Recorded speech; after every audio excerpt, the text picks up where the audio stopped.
Hello students, आज हम द्वितीय आंकड़ों के प्रयोग के संबंध में सावधानियां बरतेंगे। जैसा कि आप जानते हैं स्टूडेंट्स कि जब हम डाटा कलेक्ट करते हैं तो डाटा हमारे 2 टाइप्स के होते हैं, एक प्राइमरी डाटा और एक सेकेंडरी डाटा। मैंने बताया प्राइमरी डाटा हमारा प्योर डाटा होता है, ओरिजिनल डाटा होता है, जिसलिए हम उस डाटा को कलेक्ट करते हैं, चाहे हम किसी का मूल्यांकन कर रहे हों, चाहे किसी टॉपिक पर हम रिसर्च कर रहे हों। तो हमारे जो आंकड़े होते हैं वो प्योर होते हैं और हमारी समस्या से संबंधित होते हैं। जिस समस्या का समाधान करना होता है उस समस्या का समाधान हेतु वही आंकड़े ओरिजिनल होते हैं और एक्चुअल पोजीशन बताते हैं। इसके बाद हमारे होते हैं सेकेंडरी डाटा। सेकेंडरी डाटा मैंने आपको बताया वह डाटा होता है जो आपके डाटा जो होता है वो कोई एक व्यक्ति उसे एकत्रित करता है और अपने यूज करता है, और बाद को उसी डाटा को कोई दूसरा व्यक्ति अपने पर्पस के, अपने उद्देश्यों की पूर्ति के लिए यूज करता है, तो वो क्या कहलाता है, सेकेंडरी डाटा। मैंने बताया था आपको सेकेंडरी डाटा 2 टाइप्स के होते हैं। जो सेकेंडरी डाटा होते हैं उनका कलेक्शन 2 टाइप्स से होता है। नंबर 1 हमारा जो कलेक्शन होता है वो आपका होता है कि पब्लिश्ड डाटा के अंतर्गत, और दूसरा होता है अनपब्लिश्ड। पब्लिश्ड डाटा वह डाटा कहलाता है जो सरकार हो या सेमी गवर्नमेंट पब्लिकेशन हो या कोई कमीशन हो या कोई कमेटी हो या कोई पत्रिकाएं हो या जर्नल्स हो या इंटरनेशनल जर्नल्स हो, उनके माध्यम से जो डाटा प्रकाशित हो जाता है और उस डाटा का प्रयोग हम अपने रिसर्च में कर रहे हैं, उस टाइप की जो डाटा होता है वो कहलाता है हमारा सेकेंडरी डाटा जो कि पब्लिश्ड है। क्लियर। उसके बाद अनपब्लिश्ड डाटा कौन सा होता है, द्वितीय आंकड़ों को जब हम अनपब्लिश्ड डाटा की बात करते हैं तो स्टूडेंट्स वह डाटा हमारा होता है द्वितीय आंकड़ों का अप्रकाशित स्रोत भी होते हैं, जैसे सरकार है, विश्वविद्यालय हैं या फिर कोई निजी संस्था है या व्यक्तिगत रिसर्च है जो पब्लिश्ड नहीं हुई है, और अपने उद्देश्यों की पूर्ति के लिए उसका यूज हुआ है। बाद का कोई सेकेंडरी व्यक्ति होता है उसका यूज कर रहा है और उस यूज के साथ उसका सेकेंडरी व्यक्ति यूज कर रहा है, तो वो कैसा डाटा कहलाएगा, सेकेंडरी डाटा। और सेकेंडरी डाटा में भी कौन सा डाटा कहलाएगा, अनपब्लिश्ड डाटा। क्लियर। अब हम इन डाटा को, जब हमारे पास सेकेंडरी डाटा के जो माध्यम है, जैसे हम पहला डाटा की बात करें पब्लिकेशन डाटा की, तो वो कहाँ से प्राप्त होता है, वह डाटा हमारा सबसे पहले प्राप्त होता है नंबर 1 डाटा प्रकाशित जो होता है वो गवर्नमेंट पब्लिकेशन के द्वारा। जैसे भाई गवर्नमेंट ने कोई डाटा प्रमाणित किया, जैसे अभी आप देख रहे हैं कि बहुत सारे एग्जाम्पल हो सकते हैं कि डाटा के माध्यम से सरकार पब्लिश करती है कि भाई हमने इतनी सरकारी नौकरियाँ दी हैं इस साल और इतनी सेमी गवर्नमेंट दी हैं और इन कितनी अनऑर्गेनाइज सेक्टर में नौकरी दी हैं। उसके माध्यम से जो डाटा प्रकाशित होता है, या फिर हम कह सकते हैं जैसे हमारी कहा जाए इंडियन स्टैटिस्टिकल इंस्टीट्यूट है, उसने सरकार के कहने पर कोई डाटा इकट्ठा किया, उसको पब्लिश करवा रही है सरकार, तो वो डाटा किस तरीके का डाटा कहलाएगा, सरकारी या government publication data. Semi government data कौन सा हो जाता है, मैंने इसमें का मुख्य उदाहरण मैं बता दूं आपको, जन्म प्रमाण पत्र है या मृत्यु सर्टिफिकेट है, ये कौन बनाता है, हमारे स्थानीय निकाय जैसे नगर पालिका, नगर निगम, इनके जो आंकड़े होते हैं वो आपके अर्ध सरकारी या सेमी गवर्नमेंट पब्लिकेशन कहलाते हैं। उसके बाद आ जाता है समिति या आयोग, कोई कमेटी है या कमीशन है, उनकी रिपोर्ट। इनमें से आप बता सकते हैं कि फाइनेंस आयोग है, फाइनेंस कमीशन है, या प्लानिंग आयोग है, या फिर कोई जैसे स्वामीनाथन कमीशन रिपोर्ट है। इस टाइप की जो रिपोर्ट्स होती हैं वो कैसे कहलाती हैं, आपकी reports of committee and commission. ठीक। उसके बाद आ जाती है हमारे कुछ जो एसोसिएशन होती हैं उनके माध्यम से जो डाटा प्रकाशित होते हैं, जैसे पब्लिकेशन ऑफ ट्रेड एसोसिएशन। जो पब्लिकेशन है जैसे चीनी मिल्स एसोसिएशन है, शुगर मिल्स हैं, वो अपना डाटा प्रस्तुत करते हैं। जैसे बार एसोसिएशन है, टीचर एसोसिएशन है, इनने अपने डाटा के लिए वो करते हैं। जैसे अभी हमारे टीजीटी, जैसे आप बीएड के छात्र हो, आपने देखा होगा कि टीजीटी में वैकेंसी आने वाली है, उसमें एक तदर्थ शिक्षक सुन रखे होंगे। तदर्थ शिक्षक कौन होंगे, वह व्यक्ति हैं जो पहले मैनेजमेंट ने सरकारी नौकरी पर लग लिए थे, तो उनके जो आंकड़े हैं वो कोई आंकड़े प्रस्तुत करते हैं, तो वो कौन हो जाएगा, तदर्थ शिक्षक एसोसिएशन द्वारा अपने आंकड़े प्रस्तुत करना।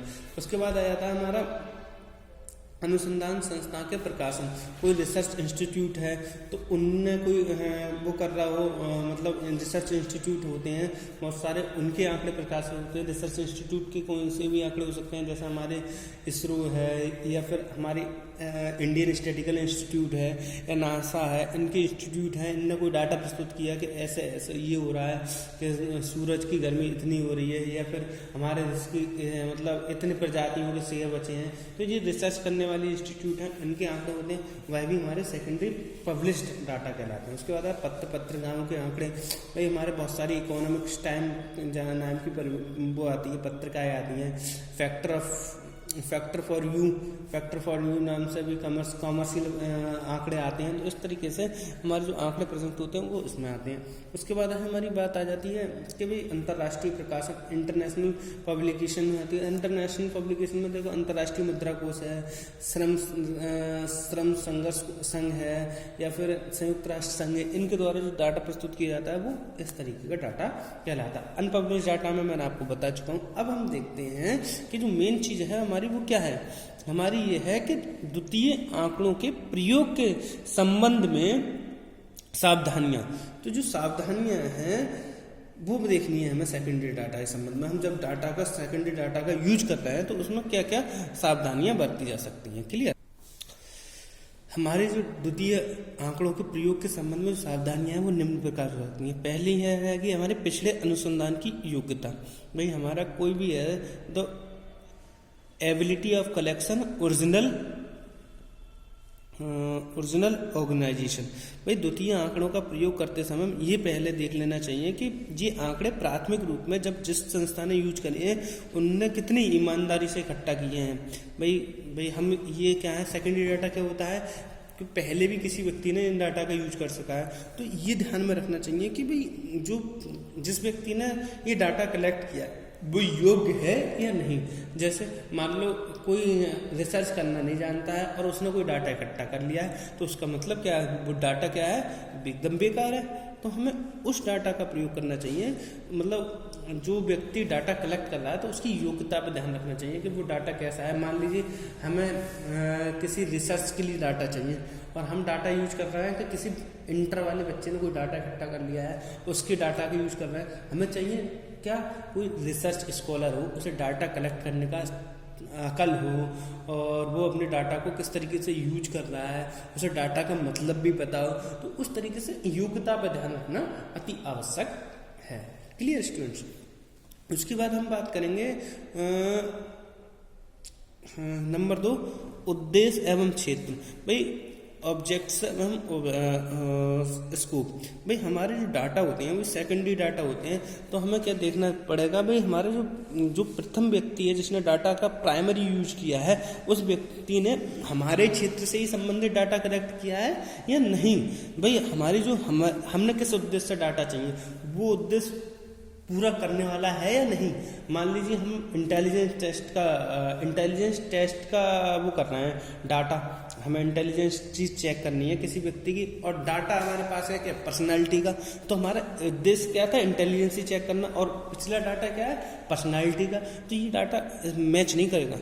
आपको इस बात पर भी विशेष ध्यान रखना पड़ेगा। ये भी सावधानी रखनी चाहिए कि द्वितीय आंकड़े जब प्राथमिक रूप में एकत्रित किए गए हों तो उनका उद्देश्य एवं क्षेत्र क्या था। यदि उनका उद्देश्य तथा क्षेत्र वही है जिसके लिए द्वितीय आंकड़ों का प्रयोग किया जाए तो आंकड़े उपयोगी सिद्ध होंगे, अन्यथा की स्थिति में वह डाटा अनयूजफुल डाटा कहलाएगा। क्लियर। अब बात करते हैं हम थर्ड पोजीशन के बाद, मेथड ऑफ कलेक्शन। भाई हमने देखा था कि जो कलेक्शन हो रहा है सेकेंडरी डाटा का वो कलेक्शन किस तरीके से हो रहा है। हमने देखा पब्लिश्ड तरीके से, अनपब्लिश्ड तरीके से। तो हमें ध्यान में रखना चाहिए कि जो डाटा है वो पब्लिश्ड है, अनपब्लिश्ड है, हमारे संबंध से संबंधी है, नहीं है। तो ये भी याद कर लेना चाहिए कि द्वितीय आंकड़ों का प्राथमिक रूप में संकलित करते समय जो विधि अपनाई गई है वह उपयुक्त है, विश्वसनीय है या नहीं। अगर विश्वसनीय है नहीं है तो उस विधि का प्रयोग हमें नहीं करना चाहिए। हमें वही विधि का प्रयोग करना चाहिए जो द्वितीय भी आंकड़े हम ले रहे हो तो वो ओरिजिनल डाटा के रूप में ले रहे हो। क्लियर। अब बात करते हैं जो हमारा मेथड ऑफ कलेक्शन था। तो हमने ये देखा कि भाई हमें जो मेथड यूज करना है डाटा कलेक्शन का वह ओरिजिनल डाटा हो, समझ में आ गई होगी बात। अब बात करते हैं हम संकलन के समय तथा परिस्थितियां। भाई हमारा जो टाइम ऑफ कंडीशन थी ऑफ कलेक्शन की वो कैसे थे, वो उस बात पर ध्यान रखना चाहिए। भाई हम जब डाटा कलेक्शन कर रहे हैं तो जो सिस्टम है हमारा डाटा कलेक्शन का वो सही है नहीं है, वो देखने पर बहुत ज़्यादा ध्यान रखना चाहिए। देखो ये चीज़ मैं तुम्हें एक अच्छे एग्जाम्पल से समझाऊंगा, पहले इसमें पढ़ लेते हैं क्या है। ये भी निश्चित कर लेना चाहिए कि उपलब्ध आंकड़ों किस समय में संबंधित हैं तथा उन्हें किन परिस्थितियों में एकत्रित किया गया। उदाहरण के लिए, अरे इन्होंने उदाहरण दे दिया, जैसे उदाहरण के लिए युद्ध के दौरान एकत्रित किए गए आंकड़े शांति के दिनों में भी उपयुक्त होंगे, ये आवश्यक नहीं है। मतलब कहने का ये है कि इन्होंने उदाहरण तो दिया है कि हमने कोई युद्ध हो रहा था उस समय हमने कोई डाटा कलेक्ट किया और बाद में हम समझे कि यही डाटा हमारा शांति के समय युद्ध खत्म हो गया उसके बाद भी ये काम करता है, तो ऐसा नहीं होगा। मैं इसके लिए और एग्जाम्पल लूँगा। मान लीजिए आपको क्या देखना है, आपको देखना है कि आपके जो कॉलेज है, हमने डाटा कलेक्ट करना चाह रहे थे कि हमने डाटा कलेक्शन किया, हमारा टाइमिंग थी बरसात के समय में, हम देखना चाह रहे थे किसके घर में पानी टपकता है, तो हमने उस समय डाटा देखा था कि कौन कौन से घर पानी टपक रहा है, तो हमने उस डाटा का यूज किया। उसके बाद हमने देखा कि अब गर्मी आ गई है या फिर जाड़े आ गए, अब उसका यूज कतई खत्म हो गया, तो हमें उस समय टाइमिंग के हिसाब से जो डाटा है उसके हिसाब से हमें उसका प्रयोग करना चाहिए। अब बात करते हैं इसमें 5 नंबर की, 5 और 6 नंबर की। तो उसमें ये है 5 नंबर पे डेफिनेशन ऑफ यूनिटी, यानी कि इकाई की परिभाषा। संकलित आंकड़ों का प्रयोग करने से पहले देख लेना चाहिए कि पूर्व अनुसंधान में आंकड़ों का इकाई जिस अर्थों में प्रयोग किया गया है वे अनुसंधान के प्रयोग की जाने वाली इकाइयों का अर्थ संपन्न करती हैं अथवा नहीं। ये उनके समानता नहीं पाई जाती है तो उनका प्रयोग उपयुक्त नहीं होगा।